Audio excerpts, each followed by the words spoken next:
Take a 5 by 5 inch square piece of paper and fold it into half triangle. Round the open edge to create an effect of rounded edge on two sides and corners on two sides. You will need approximately 30 of such pieces. It depends on the diameter of the paper cup you choose. Start arranging the pieces on the basis of the center line folded from corner to corner, meaning your rounded corners are hanging inside and outside the cup. It is important for the cup to be conical, and the diameter of the cup determines the shape and size of the rose.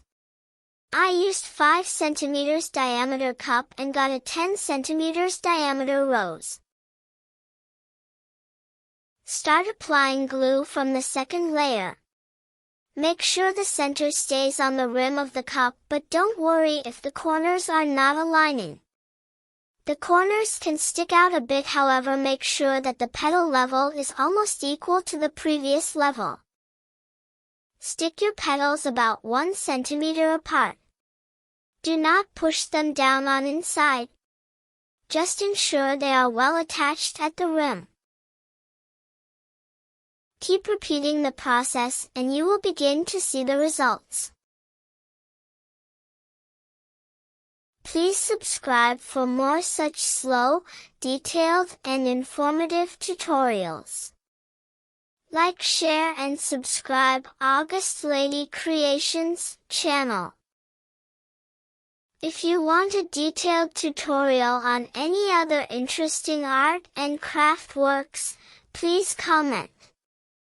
I can create them for you. Here I was gluing the petal to petal but did not apply glue to the base.